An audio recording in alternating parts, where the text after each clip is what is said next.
क्या फरमाया अल्लाह ने, नबी तुम्हारी जानों से भी ज्यादा करीब है।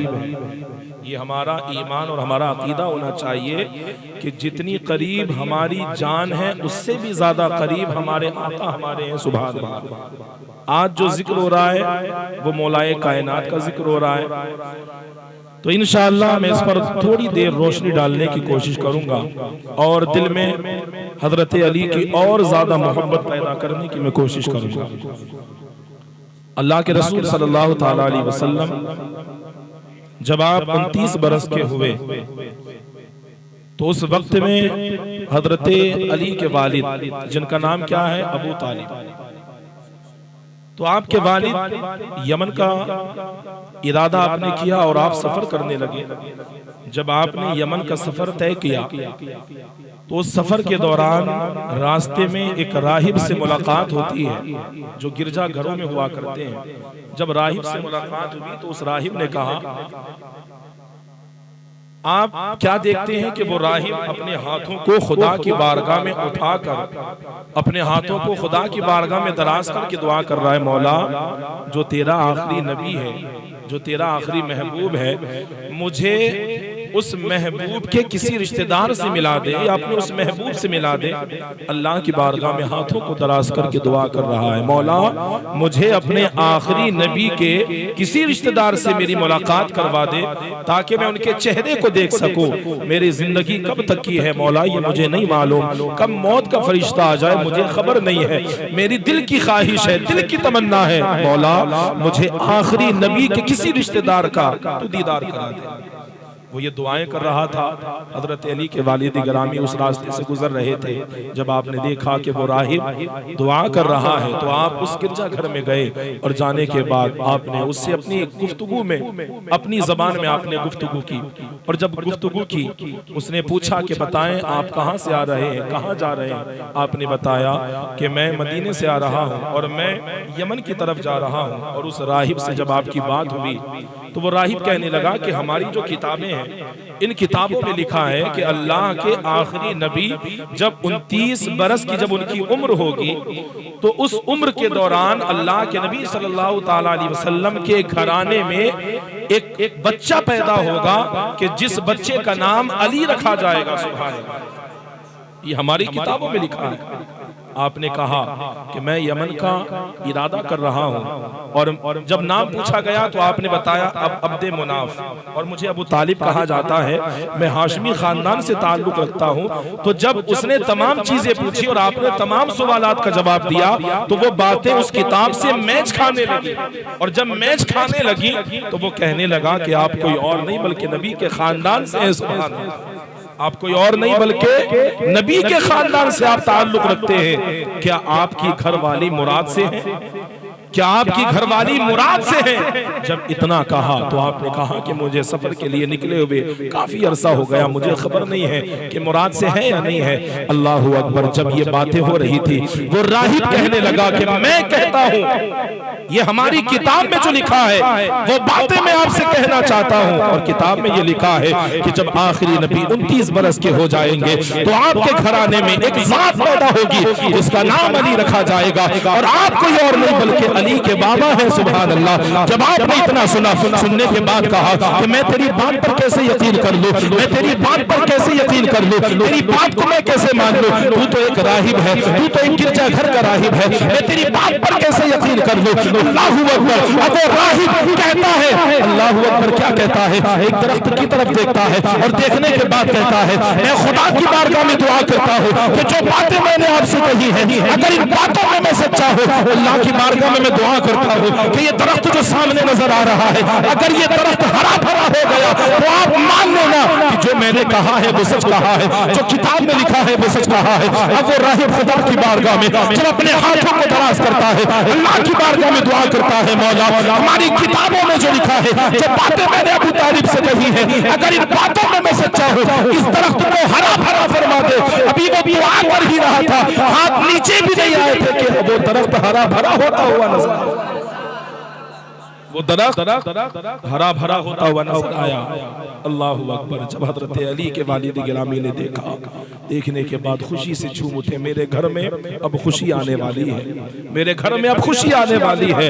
अल्लाहु अकबर। अब आपने सफर को शुरू किया और जब सफर को वहां से शुरू करने लगे, वो राहिब कहता है कि आप जाना और नबी की बारगाह में मेरा सलाम अर्ज करना और नबी की बारगाह में कहना कि मैं उनके नबी बरहक होने की तस्दीक करता हूँ, मैं उनको नबी मानता हूँ, खुदा को एक मानता हूँ, मेरा ये पैगाम पहुंचा देना ताकि कयामत में मेरा भी जन्नतियों के साथ। अब वो राहिब दाखिल इस्लाम हुआ, आप तशरीफ लेकर गए। और हजरत अली के वालिदा का नाम क्या है? हजरत फातिमा बिनते असद। क्या नाम है? फातिमा बिनते असद। और ये वो है कि जिनके बारे में मेरे आका ने फरमाया कि मेरी माँ के बाद उम्मी बादा उम्मी, मेरी माँ के बाद अगर कोई मेरी माँ है तो वो फातिमा बिनते असद है। सुभान अल्लाह। क्योंकि प्यार इतना करती थी मेरे आका से, मेरे आका ने फरमाया मेरी माँ के बाद अगर कोई मेरी माँ है तो वो अली की माँ है। सुभान अल्लाह। अब मेरे आका सल्लल्लाहु ताला अलैहि वसल्लम की जब विलादत हुई तो आपके वालिद इस दुनिया से पर्दा फरमा चुके थे। जब मेरे आका 6 बरस के हुए तो आपकी वालिदा भी पर्दा फरमा गई, और जब आप 8 बरस के होने लगे तो उस वक्त आपके दादा ये वसीयत करने लगे, अब कौन है जो मेरे पोते को अपने पास रखेगा, कौन है जो मेरे पोते को अपने पास रखेगा, मेरे पोते की परवरिश करेगा। ये दुनियावी मामलात हैं, वो तो नबी है, पूरी कायनात के मालिक व मुख्तार है, वो नबी है कि जिनके सदक़े में अल्लाह ने जन्नत को पैदा फरमाया, जिनके सदक़े में अल्लाह ने दोज़ख को पैदा फरमाया, जिनके सदक़े में अल्लाह ने आसमान को पैदा फरमाया, जिनके सदक़े में अल्लाह ने ज़मीन को पैदा फरमाया, जिनके सदक़े में अल्लाह ने 18,000 मखलूक़ात को पैदा फरमाया। गर्ज़ ये कि जिनके सदक़े में अल्लाह ने पूरी दुनिया को पैदा फरमाया। अब उनके लिए कौन आगे बढ़े? यके बाद दीगरे हजरत अमीर हमजा जो आपकी चचा है वो आगे बढ़े, उसके बाद अबू लहब आगे बढ़े, उसके बाद आपकी फूफी जान जिनका नाम हजरत सफिया है वो आगे बढ़ी कि मुझे दे दो, अपना पोता मुझे दे दो, क्योंकि मेरे आका का चेहरा अल्लाहु अकबर कैसा नूरानी चेहरा था। यके बाद दीगरे लोग आगे बढ़ रहे थे कि आका को हमें दे दिया जाए, आका को हमें दे दिया जाए, आका को हमें दे दिया जाए। आपकी फूफी जान आगे बढ़ती है, हजरत सफिया आगे बढ़ती है, अल्लाहु अकबर। दूसरी फूफी आपकी बढ़ती है हजरत आतिका कि मुझे दे दिया जाए, अल्लाहु अकबर। यके बाद दीगरे आगे बढ़ रहे हैं, कभी हजरत अमीर हमजा आगे बढ़ रहे हैं, कभी अबू लहब आगे बढ़ रहा है, कभी हजरत सफिया आगे बढ़ रही है, कभी हजरत आतिका आगे बढ़ रही है, कभी अबू तालिब आगे बढ़ रहे हैं। जब तमाम आगे बढ़ने लगे, आपके दादा ने सोचा कि अगर मैं हजरत अमीर हमजा को देता हूँ किसी का दिल टूट जाएगा, सफिया को देता हूँ आतिका का दिल टूट जाएगा, आतिका को देता हूँ अबू तालिब का दिल टूट जाएगा। अब मैं ये फैसला अपने महबूब पर छोड़ता हूँ, अपने पोते पर छोड़ता हूँ। जब मेरे आका की तरफ ये फैसला छोड़ा गया, मेरे आका ने पूरी दुनिया को ये पैगाम दिया, ऐ अमीरों तुम्हें अपनी दौलत पर घमंड करने की जरूरत नहीं है, ऐ फकीरों तुम्हें अपनी फकीरी पर शर्मिंदा होने की जरूरत है।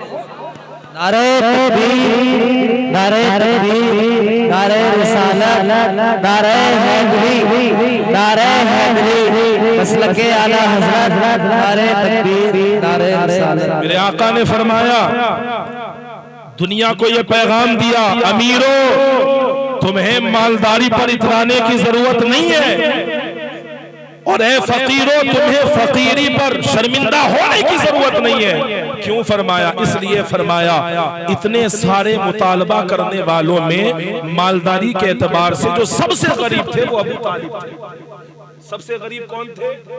अबू तालिब जो हजरत अली के वालिद हैं। मालदारी के एतबार से सबसे ज्यादा गरीब थे, और मेरे आका सबके मौजूदगी में हजरत अबू तालिब के गोद में जाकर बैठ गए। सुभान अल्लाह। ये मेरे आका का फैसला था। हजरत अली के वालिद गिरामी की गोद में मेरे आका जाकर बैठ गए और ये पैगाम दुनिया वालों को दिया। अल्लाहु अकबर। अब हजरत अली के वालिद गिरामी मेरे आका का हाथ पकड़ते हैं और हाथ पकड़ने के बाद अपने घर की तरफ ले जाते हैं। जब घर की तरफ ले जाते हैं, अल्लाहु अकबर, क्या देखती है हजरत अली की जो वालिदा है जिनका नाम फातिमा बिन्त असद है, जब वो देखती है आका दो आलम सल्लल्लाहु अलैहि वसल्लम घर में तशरीफ ले आए, क्या देखती है जब खाने का वक्त होता है तो आपके घर में मेरे आका के आमद से पहले कई कई दिन फाके में गुजरा करते थे, कई कई टाइम फाके हुआ करता था, लेकिन जब मेरे आका तशरीफ लाए हैं, अल्लाहु अकबर, रोटी के चंद छूसू के कतरे रखे हुए हैं, चंद रोटियां रखी हुई हैं। अल्लाहु अकबर। जब चंद रोटियां देखती है तो देखने के बाद अपने शौहर से कहती है अगर ये चंद रोटियां अपनी औलाद को दिया जाए तो ये भूखे रह जाएंगे, अगर इन्हें खिलाया जाए तो हमारी औलाद भूखी रह जाएगी, क्या किया जाए। अल्लाहु अकबर। जब मेरे आका ने देखा दस्तरखान को बिछाया गया है और दस्तरखान को जब बिछाया गया है, मेरे आका ने हजरत अली के वालिद गिरामी की तरफ जब नजर की है तो आपकी नजर झुक जाती है। जब आपकी वालिदा की तरफ नजर की है तो हजरत फातिमा बिन्त असद की भी नजर झुक जाती है। नजर इसलिए झुकती है कि अगर हमसे खाने का और ज्यादा मुतालबा किया, हमारे पास तो चंद रोटियां हैं, हम क्या पेश करेंगे, ये हमें ताना देंगे कि तुम मुझे अपने पास तो ले आए लेकिन खाने की तुम्हारे पास हैसियत नहीं है, मुझे खिलाने की हैसियत नहीं है, हमें यह ताना दिया जाएगा। ये सोचकर अपने सर को अबू तालिब ने भी झुका लिया, हजरत फातिमा बिन्त असद ने भी झुका लिया। जब अपने सरों को झुकाया है, मेरे आका ने इशारा किया आओ दस्तरखान पर आकर बैठ जाओ। हजरत अली के वालिद गिरामी की तरफ इशारा किया, वो भी आकर दस्तरखान पर बैठ जाते हैं। हजरत फातिमा बिन्त असद वो भी दस्तरखान पर आकर बैठ जाती है और आपके तमाम बच्चे दस्तरखान पर आकर बैठ जाते हैं। जब दस्तरखान पर सब बैठ जाते हैं, दस्तरखान पर बैठने के बाद सब खाना तनावुल फरमाते हैं और खाना तनावुल फरमाने के बाद रिवायत में आता है हजरत फातिमा बिन्त असद बयान करती है कि खाना खाने से पहले जितनी रोटियां थी, पेट भर के खाना खाने के बाद भी उतनी रोटियां दस्तरखान पर नजर आई। खाना खाने के बाद भी उतनी रोटियां दस्तरखान पर नजर आ रही है। अल्लाहु अकबर। कुर्बान जाओ मौला अली की जात। अब हजरत मौला अली अपनी माँ के शिकमे मुबारक में है और आप जानते हैं मौला अली की विलादत कहाँ हुई? काबे में। माशाअल्लाह, इतना तो पता है। मौलूद काबा कौन है? हजरत अली। दुनिया में जब कोई पैदा होता है, कोई अपनी माँ को देखता है, कोई अपने बाप को देखता है, कोई दादा को देखता है, कोई दादी को, कोई ताया को, कोई ताऊ को, कोई चचा को, कोई चची को, कोई खाला या खालू को, फूफा या फूफी को, ये दुनिया भी जो रिश्ते होते हैं इन्हें देखता है।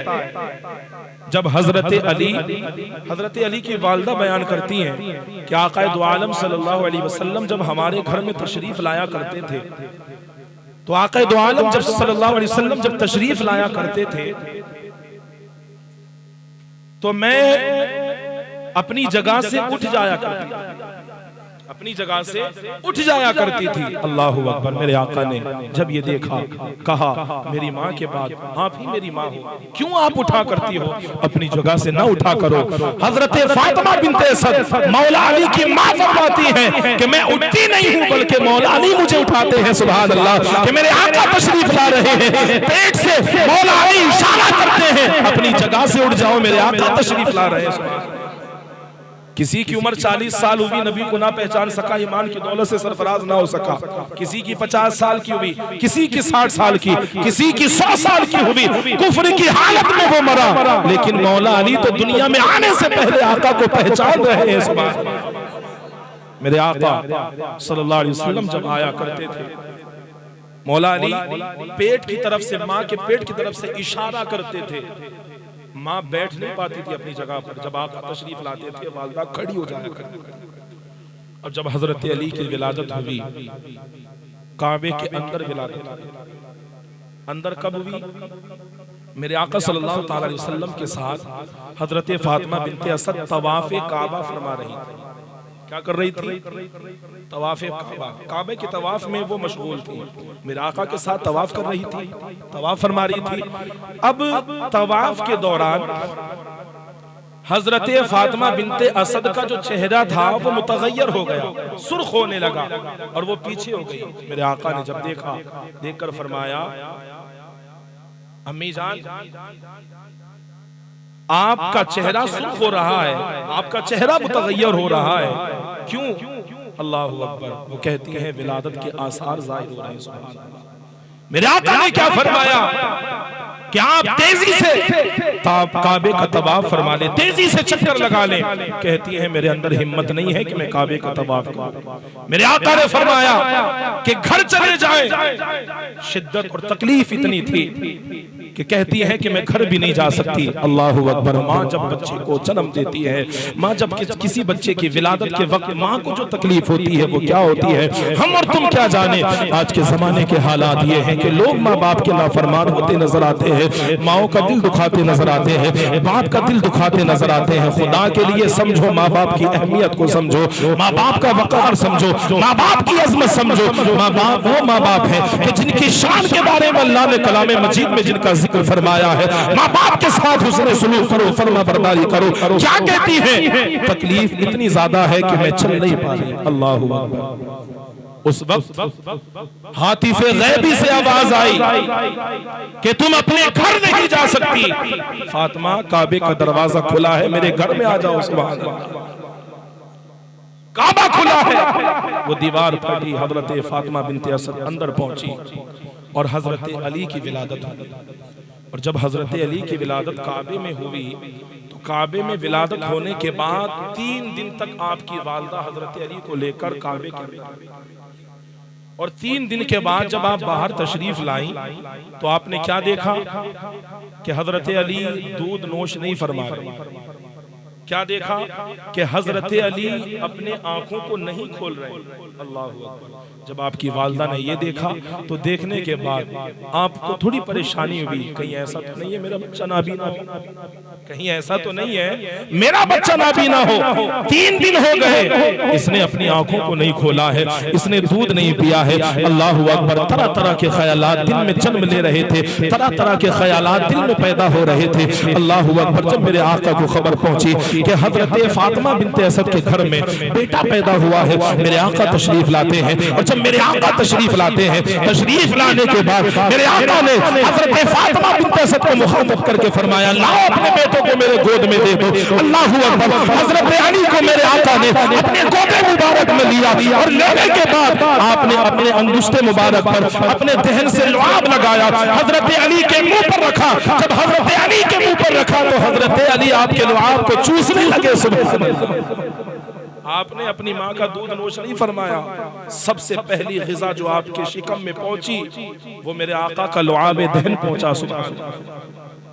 अब मेरे आका सल्लल्लाहु ताला अलैहि वसल्लम ने अपने गोद में हजरत अली को लिया, अपनी अंगुष्ठरी से अपना लुआब दहन हजरत अली के मुंह में डाला, आप चूसने लगे। उसके बाद जब मेरे आका के गोद में पहुंचे, हजरत अली ने अपनी आंखों को खोला और दुनिया वालों को यह पैगाम दिया, दुनिया वाले दुनिया की तरह दीवार को देखते होंगे, अली ने सबसे पहले अपने आका का दीदार किया है। सुभान अल्लाह। अली ने सबसे पहले अपने आका का दीदार किया। अल्लाहु अकबर। आज हम और आप लाखों रुपए खर्च करके काबे को देखने के लिए जाते हैं, सफा मरवा की सई करने के लिए जाते हैं, लाखों रुपए खर्च करके काबे के दीदार के लिए जाते हैं। और हजरत अली जब पैदा हुए तो आपने पहले काबे को नहीं देखा बल्कि काबे के काबे को देखा। सुभान अल्लाह। तभी तो अल्लाह हज़रत कहते हैं, हाजी हो शहंशाह का रोजा देखो, काबा तो देख चुके, काबे का काबा देखो। सुभान अल्लाह।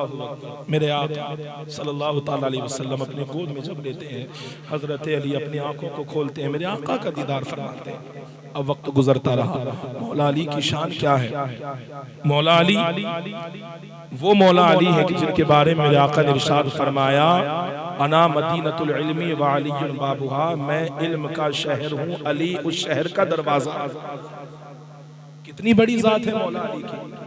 आज के जमाने में लोग तरह तरह की बातें करते हैं कि कर्रमल्लाहु वजहुल करीम क्यों कहते हैं, तरह तरह की बातें करते हैं, क्यों ना कहें यार। जिसने अपनी आंखों से सबसे पहले जलवे मुस्तफा को देखा हो, जो काबे के अंदर पैदा हुआ हो, अल्लाह अकबर, जिस काबे की तरफ हम पूरी जिंदगी अपने रुख को करके नमाज अदा करते हैं, उस काबे में हजरत अली की विलादत हुई।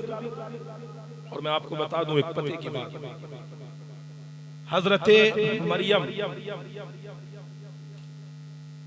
आपके शिकम में अल्लाह रब्बुल इज्जत ने कुदरती तौर पर औलाद आपको औलाद से नवाजा, दुनिया वालों ने ताना दिया। हजरत ईसा अलैहिस्सलातु वस्सलाम की वालिदा, और आप कहाँ थी उस वक्त? मस्जिद अक्सा में थी। कहाँ थी? मस्जिद अक्सा में। लेकिन जब विलादत का वक्त हुआ तो मस्जिद अक्सा से बाहर निकाला गया, हुक्म हुआ कि मस्जिद अक्सा से बाहर। और जब हजरत अली की विलादत हुई तो हुक्म हुआ कि काबे के अंदर आओ। सुभान अल्लाह। अब इससे आप ये ना समझना, इससे नबी की तौहीन नाज़िल ना समझ लेना। नबी नबी होता है, कोई सहाबी कोई वली नबी के मकाम व मर्तबे को पहुंच ही नहीं सकता। नबी का मर्तबा सबसे बुलंद व बाला है। लेकिन यहाँ जो बताया जा रहा है पते की बात, हजरत अली को अल्लाह ने किस शान से नवाजा है, आप मुलाहिजा फरमाएं। अब हजरत अली की विलादत हो गई। अब विलादत होने के बाद परवरिश होती रही। मेरे आका सल्लल्लाहु ताला अलैहि वसल्लम की जिंदगी भी गुजरती रही। ऐलान नबुव्वत से पहले आपने हजरत अली को अपने साथ रखा, हजरत अली की आपने परवरिश की, और आप अक्सर हजरत अली को अपने साथ रखा करते थे। और हजरत अली वो है कि जिनको फातिह खैबर कहा गया। खैबर फतह करने के लिए मेरे आका ने तमाम सहाबा को जमा करके फरमाया कि कल सुबह मैं झंडा उसको दूंगा जिसके हाथ पर अल्लाह रब्बुल इज्जत खैबर को फतह फरमाएगा, उसके हाथ में मैं अलम दूंगा, झंडा दूंगा। तमाम सहाबा कराम रात में सोच रहे थे कि हमें दिया जाएगा, हमें दिया जाएगा, हमें दिया जाएगा। सुबह के वक्त में मेरे आका ने फरमाया अली को बुलाया जाए। सुबह क्या फरमाया? अली को बुलाया जाए। हजरत अली आए, और आने के बाद मेरे आका ने अलम झंडा हजरत अली के हाथ पर दिया। आपके हाथ में जुल्फ़कार हैदरी, जुल्फ़कार का मतलब होता है दो धारी तलवार, जुल्फ़कार हैदरी आपके हाथ में दिया गया। एक हाथ में घोड़े की लगाम भी है, एक हाथ में ढाल भी है जिससे तीरों से बच रहे हैं, एक हाथ में तलवार भी है, एक हाथ में अलम भी। हाथ दो हैं और चीजें इतनी सारी। जब आप खैबर के दरवाजे पर पहुंचे तो आपने दस्तक दी कि आओ अल्लाह की राह में जिहाद करो। एक बार आपने कहा, पूछा गया कि तुम कौन हो? हजरत अली ने कहा कि मैं शेर खुदा मौला अली करमल्लाहु वजहुल करीम उस्मान, आओ बाहर मुकाबला करो। उन्होंने कहा कि तुम जैसे कितने आए और चले गए, तुम जैसे कितने आए और चले गए। मौला अली ने फरमाया मैं आया नहीं हूं बल्कि मेरे आका ने मुझे भेजा है, भेजा गया है मुझे। अल्लाहु अकबर। मैं जाऊंगा नहीं जब तक इसको फतह ना कर लूं। मैं दूसरी मर्तबा तुम्हें वार्निंग देता हूँ, आओ मुकाबला करो। दूसरी मर्तबा भी कोई अंदर से ना आया। आपने कहा आखिरी मर्तबा वार्निंग देता हूँ, आओ मुकाबला करो। अल्लाहु अकबर। ये अली की फितरत है कि पहले जो दुश्मने खुदा होता है पहल उनकी तरफ से होती है, और अली उन लोगों को जहन्नम वासिल तक पहुंचाता। तीसरी मर्तबा जब आपने वार्निंग दी, उन्होंने कहा कि नहीं आया जाएगा। तुम क्या करोगे? दरवाजा उखाड़ लोगे, दरवाजा तोड़ दोगे? इतना कहना था। हजरत अली ने उस खैबर के दरवाजे को एक हाथ से उखाड़ कर दूर फेंक दिया। अल्लाह, क्या ताकत है हजरत अली की। वो दरवाजा कि जिसको खोलने के लिए सैकड़ों लोग लगते हो, हजरत अली ने एक हाथ से उसे उखाड़ दिया। क्या शान है मौला अली की। अल्लाह। अब हजरत अली जिनके इल्म के बारे में कहा गया, हजरत उमर फारूक के दौरे खिलाफत में दो औरतें आई और आने के बाद कहा, दोनों औरतों के हाथ में एक ही बच्चा था, और दोनों औरतें क्या दावा कर रही थी कि ये बच्चा मेरा है, ये बच्चा मेरा है। अल्लाह अकबर। अब हजरत उमर फारूक परेशान की जवाब कैसे दिया जाए, तो हजरत अली के पास लेकर पहुंचे। और जब आप हजरत अली के पास लेकर पहुंचे तो हजरत अली जमीन की खुदाई कर रहे थे और यासीन शरीफ पढ़ रहे थे। सुभान अल्लाह। आप जब मुखातब हुए, हजरत उमर फारूक ने कहा कि इनका मसला है, बड़ा पेचीदा है, इसको आप हल फरमाएं। आपने जमीन से तिनके को उठाया, उठाकर तोड़ा और कहा कि इस तिनके को तोड़ने से भी ज्यादा आसान है, मैं इनका मसला हल कर दूंगा। सुभान अल्लाह। क्या इल्म था हजरत अली का। अल्लाहु अकबर। हजरत अली फरमाते हैं दोनों खातून से जाओ और जाकर एक प्याले में अपने अपने दूध को लेकर आओ। जब वो दोनों औरतें अपने दूध को लेकर आती हैं, तराजू पर दोनों के दूध को रखा जाता है। एक पलड़ा भारी हो जाता है, एक हल्का होता है। मेरे हजरत अली मौला अली फरमाते हैं, ऐ उमर क्या तुम्हें पता नहीं अल्लाह रब्बुल इज्जत ने कलाम मजीद में फैसला फरमा दिया है कि बाप वो है, आदमी वो है कि औरत के मुकाबिल में उसके हक डबल हुआ करते हैं। और ये औरत, ये दूध जो है, इस भारी जो दूध है, इस औरत का दूध नजर आ रहा है। लिहाजा कुरान पाक से फैसला हो गया कि ये बच्चा इस औरत का है। सुभान अल्लाह। कुरान पाक से हजरत अली ने फैसला फरमा दिया।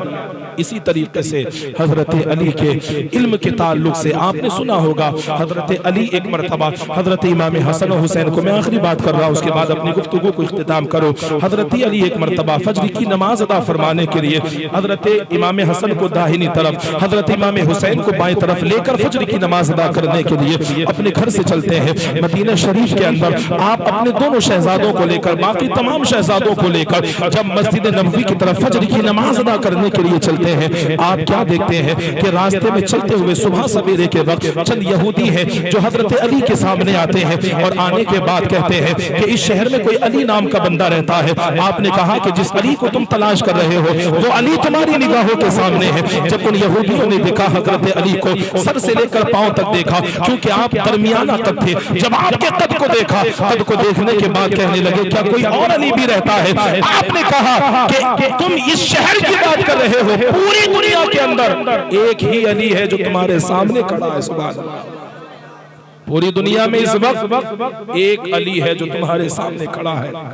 अब उन यहूदियों ने जब देखा, आपके जवाब को देखा, आपके जलाल को देखा, वो यहूदी कहने लगे कि नबी ने फरमाया है अना मदीनतुल इल्मी अलीयुन बाबुहा, मैं इल्म का शहर हूँ, अली उसका दरवाजा है।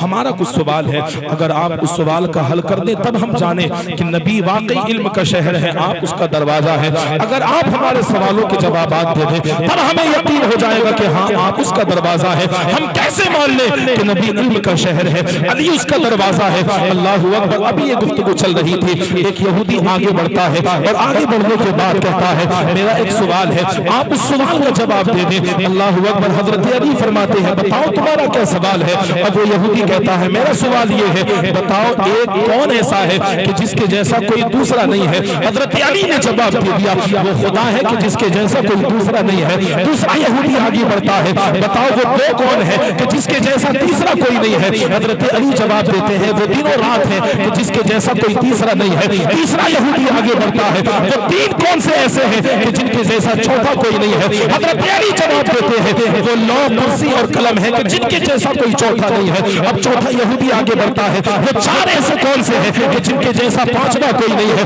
हजरत अली का जवाब होता है वो तौरात, ज़बूर, इंजील, कुरान है। ये चार आसमानी ऐसी किताबें हैं कि जिनके जैसा पांचवा कोई नहीं है। और एक यहूदी आगे बढ़ता है और सवाल करता है वो पांच कौन सी ऐसी चीजें हैं कि जिनके जैसा छठा दुनिया के अंदर नहीं है। अली तो अली है जो जवाब देते जा रहे हैं, जवाब देते हैं वो पांच नमाजें हैं, फजर, ज़ोहर, असर, मगरिब, इशा, कि जिनके जैसा छठी कोई चीज नहीं है। और एक यहूदी आगे बढ़ता है वो छह चीजें कौन सी हैं कि जिनके जैसा सातवां कोई नहीं है। अल्लाहू अकबर। यहाँ सवालों पे सवाल होते जा रहे हैं, हजरत अली जवाब पे जवाब दिए जा रहे हैं। हजरत अली फरमाते हैं वो 6 दिन ऐसे हैं कि जिन 6 दिनों में अल्लाह ने जमीन और आसमान को पैदा फरमाया था, उन दिनों के जैसा कोई सातवां दिन नहीं है। अल्लाहू अकबर। और यहूदी आगे बढ़ता है वो 7 कौन सी ऐसी चीजें हैं कि जिनके जैसा 8वां कोई नहीं है। हजरत अली जवाब देते हैं कि हफ्ते में दिन भी 7 होते हैं, काबे में तवाफ भी 7 होते हैं, काबे के 7 तवाफों को जैसा 8वां कोई चीज नहीं है। अब और एक यहूदी आगे बढ़ता है वो 8 ऐसी कौन सी चीज है कि जिनके जैसा कोई नवा नजर नहीं आता। जवाब देते हैं कि वो 8 अर्श को अपने कांधों पर जो फरिश्ते उठाए हुए हैं वो 8 वो फरिश्ते हैं कि जिनके जैसा कोई नवा फरिश्ता नहीं है। सवाल करते हैं वो 9 कौन ऐसे हैं कि जिनके जैसा 10वां कोई नहीं है। जवाब देते हैं हजरत सालेह अलैहिस्सलातु वस्सलाम के वो 9 बाकी उम्मती हैं कि जिनके जैसा कोई 10वां नहीं है। वो सवाल करते हैं वो 10 ऐसा कौन है कि जिनके जैसा 11वां नहीं है। आप कहते हैं कुरान का फरमान है तिलका अशरतुल कामिला, जब हाजी हज के लिए पे जाता है तो अगर उससे कोई हुक्म छूट जाता है 3 रोजे वहां पर रखेगा, 7 रोजे अपने घर में पे रखेगा। ये 10 रोजे ऐसे हैं कि जिनके जैसा कोई 11वां नहीं है। यहूदी आगे बढ़ता है, कहता है वो 11 ऐसे बताओ कि जिनके जैसा कोई 12वां नहीं है। आप कहते हैं कि वो 11 हजरत यूसुफ अलैहिस्सलाम के भाई हैं कि जिनके जैसा 12वां कोई नहीं है। और यहूदी आगे बढ़ता है, कहता है वो 12 बताओ कि जिनके जैसा 13 कोई नहीं है। आप जवाब देते हैं तो साल में महीने भी 12 होते हैं, और मेरे आका जिस तारीख में तशरीफ लाए वो तारीख भी ऐसी 12 है कि जिसके जैसी कोई 13 तारीख नहीं। नारे तकबीर, नारे रिसालत, नारे हैदरी, नारे हैदरी, मसलके आला हज़रत, फैज़ाने आला हज़रत, नारे तकबीर, नारे रिसालत। आपने देखा था शुरू में आवाज साथ नहीं दे रही थी। ये मौला अली का हम पर करम है कि हमारी मंजिल कामयाबी की तरफ जा रही है। वो 12 बताओ कि जिनके जैसा कोई 13वां नहीं। फरमाया कि मेरे आका की जो विलादत की तारीख है वैसी कोई तारीख नहीं। अब यहूदी एक दूसरे के चेहरे को देखने लगे। इतनी मुश्किल से हमने सवालों को तैयार किया था, ये जवाब पे जवाब दिए जा रहे हैं। कैसा इल्म है इनका। अल्लाहु अकबर। एक यहूदी आगे बढ़ के कहता है बताओ इस बात का जवाब दो कि मेंढक क्या कहता है।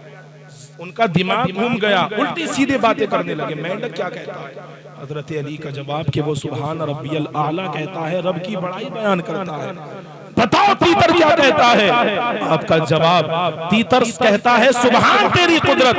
बताओ हाथी को हाथी क्यों बनाया गया। हजरत अली का जवाब है हाथी को हाथी इसलिए बनाया गया क्योंकि उसने नबी की गुस्ताखी की है। अब कहते हैं कि बताओ बंदर को बंदर क्यों बनाया गया। आप जवाब देते हैं वली औलिया अल्लाह की शान में गुस्ताखी की, अल्लाह ने इनको बंदर बना दिया। अब एक और यहूदी आगे बढ़ता है, ये मशवरा करते हैं, मशवरा ये करते हैं कि यार ये अली है, जवाब पे जवाब देते जा रहे हैं। हमारा मकसद तो इनको नीचे दिखाना था, हमारा मकसद तो इनके इल्म को नापना था। ये अपने मकसद में कामयाब हो रहे हैं। कोई ऐसा सवाल तलाश करो, कोई ऐसा सवाल लेकर आओ कि इनकी नमाज छूट जाए, और जब नमाज छूट जाए तो हम ताना देने लग जाए तो तुम तो नमाज छोड़। ऐसा कोई सवाल ढूंढो। अब तमाम यहूदी आपस में जमा हुए। जमा होने के बाद बड़ी मुश्किलों से उन्होंने एक सवाल तैयार किया, और सवाल क्या था। अब यहूदी सब के सब एक साथ आगे आते हैं, और आगे आने के बाद कहते हैं बताओ तो सही कि वो कौन से जानवर हैं जो अंडे दिया करते हैं, वो कौन से जानवर हैं जो बच्चे दिया करते हैं। उन्होंने सोचा था कि मौला अली अपनी उंगलियों में गिनाएंगे कि कबूतर अंडे देती है, फाख्ता अंडे देती है, और चील अंडे देती है। वो सोच रहे थे कि अपनी उंगलियों में गिनाएंगे इतने सारे जानवरों के नाम कहां तक लेंगे। जब ये नाम गिनाएंगे और फजर की नमाज का वक्त निकल जाएगा, नमाज कज़ा हो जाएगी, हम दुनिया वालों को बताएंगे अली तो वो है जो नमाज छोड़ा करते हैं। अल्लाहू अकबर। ये जवाब देने से रुक जाएंगे। उन्होंने सवाल तैयार किया था, आगे बढ़ते हैं, सवाल करते हैं बताओ वो कौन से जानवर हैं कि जो अंडे दिया करते हैं, वो कौन से जानवर हैं कि जो बच्चे दिया करते हैं। हज़रत अली के इल्म पर कुर्बान जाओ, आपकी शान पर कुर्बान जाओ। मौला अली जवाब देते हैं कि जिन जानवरों के कान अंदर की तरफ होते हैं वो अंडे दिया करते हैं, जिनके कान बाहर की तरफ होते हैं वो बच्चे दिया करते हैं। अब हिसाब तुम लगाओ, नमाज पढ़ने अली जा रहा है। सुभान अल्लाह। हिसाब तुम लगाओ, फजर की नमाज का वक्त है, नमाज पढ़ने अली जा रहा है।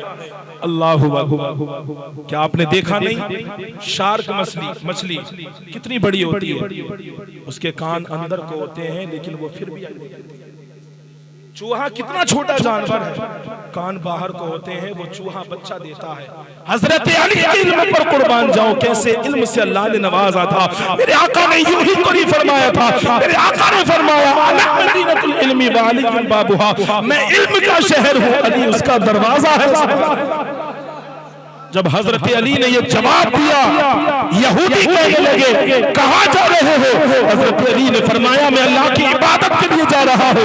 वो यहूदी कहते हैं कि हमें भी मस्जिद की तरफ ले जाओ, हम भी खुदा की इबादत करेंगे और हमें भी कलमा पढ़ाकर दाखिले इस्लाम कर लो। सुभान अल्लाह। लिहाजा हजरत अली ने उन्हें कलमा पढ़ाया, दाखिले इस्लाम किया, मस्जिद की तरफ गए, सबने नमाज। और ये उसी वक्त का मामला था जब हजरत अली फजर की नमाज अदा फरमा रहे थे तो अब्दुर रहमान इब्ने मुलजिम जो कमीना जो हजरत अली पर जिसने वार किया था, जब हजरत अली पर वार किया था, इतना सख्त वार किया था, पीठ की तरफ से वार किया था और वो खंजर आपके सीने की तरफ से बाहर आ गया। पीठ की तरफ से वार किया गया, सीने की तरफ से बाहर आ गया। अल्लाह अकबर। और इतना खतरनाक वार किया था, जहर आलूद तलवार से वार किया गया था कि अगर आपके मुंह में कोई चीज डाली जाती थी तो वो चीज पेट में जाए बगैर बाहर आ जाया करती। अब यहाँ से अगर मैं आगे चलूंगा तो करबला का वाक़या शुरू हो जाएगा, बात बहुत लंबी हो जाएगी, टाइम भी काफ़ी हो रहा है। मैं अल्लाह की बारगाह में दुआ करता हूँ कि जो कुछ मैंने कहा, जो कुछ आपने सुना, अल्लाह रब्बुल इज़्ज़त हमें इन तमाम बातों पर अमल की तौफीक अता फरमाए। और अल्लाह की बारगाह में ये भी दुआ करता हूँ कि जिन्होंने इस महफिल को सजाया है, वक्त की कुर्बानी पेश की है, जो लोग भी आए हैं, अल्लाह रब्बुल इज़्ज़त मौला अली के सदक़े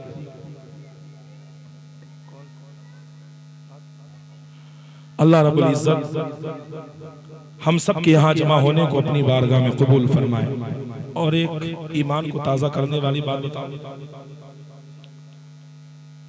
हजरत मौला अली और हजरत अबू बकर सिद्दीक आपस में बैठे बैठे ईमान को ताज़ा करने वाली बात, साथ में बैठे हुए थे और हजरत अली हजरत अबू बकर सिद्दीक से कह रहे थे। हजरत अबू बकर सिद्दीक ने कहा कि आका ने फरमाया है कि अली जिस जिसको पर्ची देंगे वही लोग पुल सिरात से पार होकर जन्नत में पहुंचेंगे। सुभान अल्लाह। क्या फरमाया? अली जिस जिसको पर्ची देंगे, अली जिस जिसको पर्ची देंगे वो लोग पुल सिरात को पार करके जन्नत में पहुंचेंगे, और इसके अलावा जो होंगे गिरते पड़ते वो जहन्नम में जा रहे होंगे। जब हजरत अली ने इतना सुना तो सुनने के बाद आप मुस्कुराने लगे। हजरत अबू बकर ने कहा, मेरे आका से सुना है कि आप जिसको पर्ची देंगे वो जन्नत में जाएगा, पुलसरात वही पार करेगा। अल्लाह अकबर। हजरत अली मुस्कुराने लगे। हजरत अबू बकर सिद्दीक ने कहा कि आप मुस्कुरा क्यों रहे हैं, आपके मुस्कुराने की वजह क्या है? अल्लाह अकबर। हजरत अली फरमाते हैं, मेरे आका ने फरमाया, क्या फरमाया? मेरे आका ने फरमाया, ए अली खबरदार, जिसके दिल में अबू बकर की मोहब्बत ना हो उसे पर्ची ना देना। अल्लाह अकबर। जिसके दिल में अबू बकर की मोहब्बत ना हो उसे पर्ची ना देना। मैं इस बात पर हंस रहा हूं और मैं बरोज़े महशर उसे पर्ची नहीं दूंगा जिसके दिल में आपकी मोहब्बत ना हो। तो ये इससे पता चलता है कि हमें अपने दिल में हुजूर के जितने भी सहाबा गुजरे हैं सबकी मोहब्बत को अपने दिल में पैदा करना है, अहले बैत की मोहब्बत पैदा करनी है, पंजतन पाक की मोहब्बत का पैदा करनी है, और इन सब चीज़ों के साथ साथ नमाजों की पाबंदी करनी है। सिर्फ मोहब्बत से बेड़ा पार नहीं होगा। जब हिसाबो किताब लिया जाएगा, नमाज के बारे में भी पूछा जाएगा, नेकियों के बारे में पूछा जाएगा, गुनाहों के बारे में पूछा जाएगा, सब चीज़ों के बारे में पूछा जाएगा। हिसाब व किताब बहुत सख्त होगा। अल्लाह वालों से मोहब्बत करो तो अल्लाह वालों के तरीक़ों पर चलो, उनकी सीरत पर अमल करो, उनकी ज़िंदगी के हालात को आप अपने दिल में जगा दो, उस पर अमल की कोशिश करो। हज़रत अली ने अपनी ज़िंदगी में कभी भी नमाज एक वक्त की क़ज़ा नहीं की। पैदा होने से लेकर आप इस दुनिया से पर्दा फरमाने तक कभी आपने नमाज क़ज़ा नहीं की। जब आप पैदा हुए तो कहा, जहां हम मुंह करके नमाज पढ़ते काबे में, और जब आप इस दुनिया से पर्दा फरमा रहे थे तब भी आप नमाज की हालत में थे। और बीच में जो एक मामला था, कौन सा? मकाम साहबा वाला। मेरे आका आपके दुजानों पर अपना सर मुबारक रख के आराम फरमा रहे थे, वो सूरज डूब गया। जब सूरज डूब गया, हजरत अली के आंखों से आंसू जारी हो गए। जब आंसू जारी हुए, मेरे आका के रुखसार पर जब आंसू गिरे, मेरे आका बेदार हुए, और बेदार होने के बाद फरमाया, अली क्यों रो रहे हो? अली ने अर्ज की, मौला, हजरत अली मौला अर्ज करते हैं, या रसूल अल्लाह, मेरी कभी भी कोई भी नमाज कज़ा नहीं हुई है, लेकिन आज सूरज डूब गया, असर की नमाज कज़ा हो गई, खुदा के खौफ से रो रहा हूँ। अल्लाह अकबर। इतना कहना था, और हातिफ़ गैबी से आवाज़ आती है, मेरे महबूब अगर तुम चाहो तो सूरज को पलट दो। मेरे आका ने अपनी उंगली से इशारा किया और सूरज, रिवायतों में आता है, बड़ा बन सबर के निकलता है सुबह के वक्त में, लेकिन जब उस दिन निकला था तो बड़ी हड़बड़ी में निकला था कि रोज मैं बन सबर के निकलता हूँ, अल्लाह के हुक्म से निकलता हूँ। आज अल्लाह के महबूब का हुक्म है, बड़ी तेजी के साथ वो सूरज निकला। और जब सूरज निकला तो किसके लिए निकला? हजरत अली के लिए निकला, ताकि हजरत अली नमाज अदा फरमा ले। और हजरत अली ने जैसे ही नमाज अदा फरमाई असर की, सूरज फौरन गुरूब हो गया। तो ये तो मौला अली की शान है। हम और आप उनकी शान पर कुर्बान जाएं, उनकी ज़िंदगी को, उनकी सीरत को अपनाने की कोशिश करें, फजूल खर्ची से बचें, इसलिए कि खुदा की बारगाह में ज़र्रे ज़र्रे का हिसाब होना है, कतरे कतरे का हिसाब होना है। आमाल वो करके जाओ। ये होता है कि जब हम किसी से मोहब्बत करते हैं तो उनकी चीज़ों को अपने अंदर समाने की कोशिश करते हैं। तो जब हम मौला अली से मोहब्बत करते हैं, गौसे पाक से मोहब्बत करते हैं, ख्वाजा गरीब नवाज से मोहब्बत करते हैं, साबिर पाक से मोहब्बत करते हैं, वारिस पाक से मोहब्बत करते हैं, जब सबसे मोहब्बत करते हैं तो नमाजों की पाबंदी जब इन्होंने की है, कोई नमाज नहीं छोड़ी है, तो हमें भी चाहिए कि हम भी नमाज पढ़ें। तो इंशाअल्लाह नमाज की कोशिश करेंगे। आपको पता ही होगा कितना बरस चलना पड़ता है, 2,88,00,000 बरस तक एक नमाज छोड़ने पर चलना पड़ेगा। इन बातों को दिल में जगा दो, अपने आप को नेक बनाओ, आजिज़ी और इनकिसारी के साथ अपने वक्त को गुजारो। ये चंद दिन की ज़िंदगी है, हर इंसान को इस दुनिया को छोड़कर जाना है। हमने मौला अली के जिक्र को किया, अल्लाह ने हमें तौफीक दी, हम सब लोग यहाँ जमा होकर मौला अली के जिक्र में शामिल रहे। अल्लाह रब्बुल इज़्ज़त हमारी शमूलियत को अपनी बारगाह में कबूल फरमाए और हमारे सुनने सुनाने को अपनी बारगाह में कबूल फरमाए, हमारी बख्शिश का ज़रिया बनाए। अन्नबिय्यु औला बिल मुअमिनीन मिन अनफुसिहिम, नबी तुम्हारी शहरत से भी ज़्यादा करीब है, तुम्हारी जानों से भी ज़्यादा करीब है। इस ईमान और अकीदे के साथ अपनी ज़िंदगी को गुजारो। सभी हज़रात मेरे साथ मिलकर पढ़े, अस्तग़फिरुल्लाह रब्बी मिन कुल्लि ज़म्बि व अतूबु इलैहि, ला इलाहा इल्लल्लाह मुहम्मदुर रसूलुल्लाह मअलैहि।